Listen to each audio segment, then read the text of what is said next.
Hello दोस्तों, कैसे हो आप सब लोग। तो दोस्तों आज की वीडियो में आज मैं फिर से एक्सप्लेन करने जा रहा हूँ बाकी के एक और न्यू एपिसोड को। तो एपिसोड को स्टार्ट करने से पहले अगर आप लोगों ने वीडियो को लाइक नहीं करा तो वीडियो को लाइक कर देना, और हाँ, चैनल पर न्यू हो तो चैनल को सब्सक्राइब करके बेल आइकन को ऑल पे जरूर सेट कर देना। वीडियो को स्टार्ट करने से पहले दोस्तों, अगर आपने बाकी की पुरानी वीडियोस को नहीं देखा है तो दोस्तों मैंने आई बटन पे बाकी की पूरी प्लेलिस्ट को बना रखा है, आप बाद में इन सारी वीडियोस को जरूर देख सकते हो। तो हाँ, बिना किसी देरी के वीडियो को स्टार्ट करते हैं। तो इस एपिसोड की स्टार्टिंग में हमें सारे चैंपियंस की मीटिंग को दिखाया जाता है, और तभी वहां पे डोरेंट आ जाता है जिसने पहले ही वहां के सारे गार्ड्स को मार दिया था, और अब वो पेट्रोल की मदद से वहां पे आग लगाने वाला था। लेकिन तभी वहां पे गात्सुमी आके उस पर अटैक कर देता है, जो कि वहां पे अपना बदला लेने के लिए आया था, और वो किक मार के पेट्रोल की बाल्टी डोरेंट के ऊपर गिरा देता है और फिर उस पे आग लगा देता है।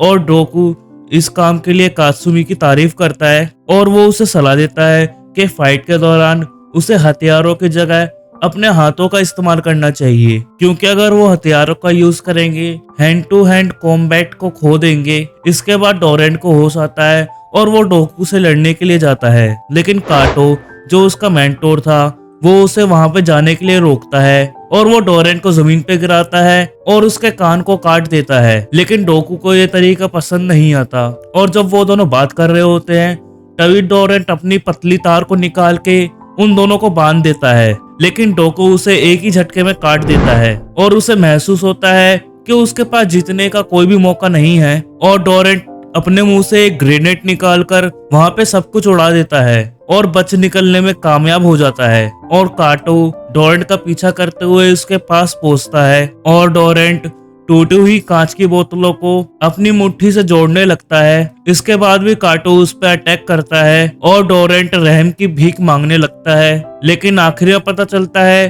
कि ये एक हिप्नोसिस है जो कि डोरेंट ने उसके ऊपर किया था, और वो अपनी पतली तारों से उसको काट देता है। और रेत्सुओ को उसकी बॉडी उसके पंचिंग बैग में मिलती है, और काटो को तुरंत ही हॉस्पिटल में लेके जाया जाता है। और कात्सुमी अब फैसला करता है कि वो अब डोरेंट को नहीं छोड़ेगा, और वो इसलिए अपने स्कूल के स्टूडेंट्स को डोरेंट को पकड़ के लाने के लिए बोलता है, और वो सब तुरंत ही डोरेंट को ढूंढ लेते हैं और उसे पकड़ के पास के ही एक पार्क में ले जाने लगते हैं, जहाँ पे सब लोग उसका इंतजार कर रहे होते हैं। और उसका सामना सेंटो से होता है, जो कि काटो के क्लास का स्टूडेंट था, और उसका साइज और मसल मास बिल्कुल डोरेंट के बराबर था। और डोरेंट उसे भगाकर रोलर कोस्टर की तरफ ले जाता है, और वहां पे वो दोनों फाइट करते हैं, और ये लड़ाई बहुत ही मुश्किल हो जाती है क्योंकि सैंडो अपने बैलेंस को नहीं संभाल पाता, और उसे डोकू का एक तरीका याद आता है जिसमें नाविक बिना अनस्टेबल हुए बोट पर फाइट करते हैं, और सैंडोस इस टेक्निक का यूज करके उस पर हमला करता है, जिस कारण डोरेंट उसे अपने साथ रोलर कोस्टर से कूदा देता है, और गिरने से पहले ही डोरेंट ने पतली तार को खंबे से फंसा लिया था, जिस कारण उसके गिरने की गति कम होगी, पर सैंडोस गिरने की वजह से बुरी हालत में पहुंच गया था। और ये सब देख के कात्सुमी वहां पर आता है,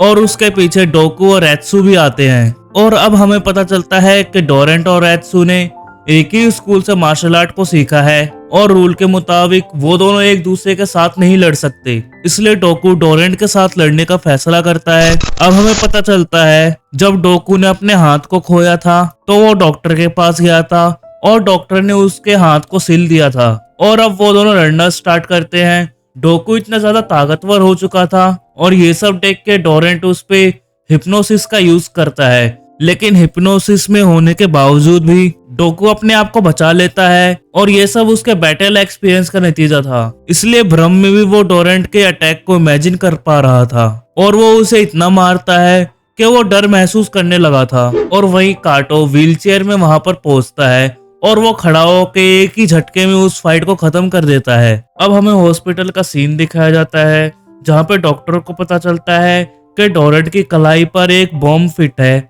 अगर उसको छेड़ा जाएगा तो वो कभी भी उड़ सकता है। और अब डोकू घर पर पहुंचता है तो वो अपने घर को तहस नहस देखकर बहुत ही ज्यादा हैरान हो जाता है, और उसी समय डोरेंट की कलाई डोकू के चेहरे पर हिट करते हुए फूटती है, और धमाके के कारण उसका चेहरा बहुत ही बुरी तरीके से जल जाता है। रास्ते में उसका सामना रेत्सु से होता है, और वो एक पंच मार के डोरेंट को हार का स्वाद चखा देता है। इसके बाद बहुत सारे पुलिस वाले डोरेंट को रेत्सु के साथ हॉस्पिटल लेके जाते हैं, लेकिन अब उस पर निगरानी रखने की कोई भी जरूरत नहीं थी, क्योंकि उस पंच की वजह से उसका दिमाग पूरी तरीके से हिल चुका था और वो बच्चों की तरह बर्ताव करने लगा था और वो बार बार कैंडी की मांग कर रहा था। अगले सीन में हम सिकोर्स्की को देखते हैं, जो काजुकी रूम में घुस जाता है, जो कि बाकी की गर्लफ्रेंड होती है, और वो उसे उसका मुंह बंद रखने के लिए बोलता है और वो तभी बाकी को बुलाती है और ये सब देखकर बाकी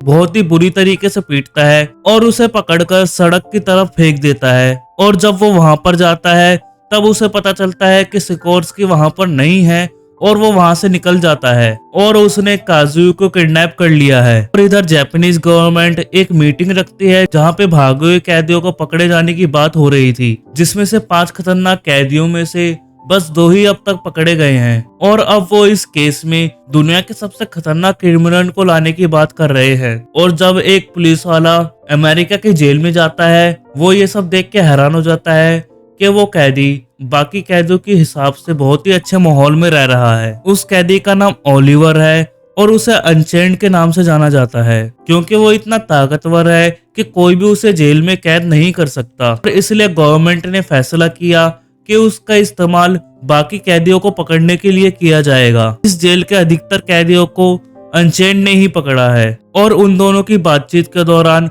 ओलिवर को एक कॉल आता है और उसे एक नए केस के लिए बुलाया जाता है। और अब अनचेंड एक क्रिमिनल को पकड़ने के लिए एक बिल्डिंग में जाता है, जहाँ पे वो क्रिमिनल उस पे गोलियों से हमला करता है, लेकिन उस पे गोलियों का कोई भी असर नहीं होता। फिर वो क्रिमिनल अपनी कटाना को निकालकर उस पर हमला करता है, लेकिन उससे भी उसको कोई भी फर्क नहीं पड़ता। आखिरकार बोर होकर अनचेंड उस पर एक पंच मारता है और वो उसे वहीं पर मार देता है। और उसके बाद अनचेंड को पता चलता है कि कई सारे कैदी टोक्यो में आजाद घूम रहे हैं। ये सब सुनकर अनचेंड खुद को बोलता है कि उससे ज्यादा आजादी कोई भी डिजर्व नहीं करता। अगले सीन में हमें यूजीरो को दिखाया जाता है और वो सिकोर्स्की से बाकी के बारे में बात कर रहा होता है और असल में यूजीरो ने ही उसे कात्सु को किडनैप करने के लिए भेजा था, ताकि बाकी अपने पूरे गुस्से के साथ अपनी ताकत का इस्तेमाल कर पाए। और उसी समय बाकी दरवाजा तोड़कर अंदर आता है तो वो तुरंत ही सिकोर्स्की को बिल्डिंग से बाहर फेंक देता है। इसके बाद वो ओलिवर को मारना स्टार्ट कर देता है, लेकिन तभी सिकोर्स्की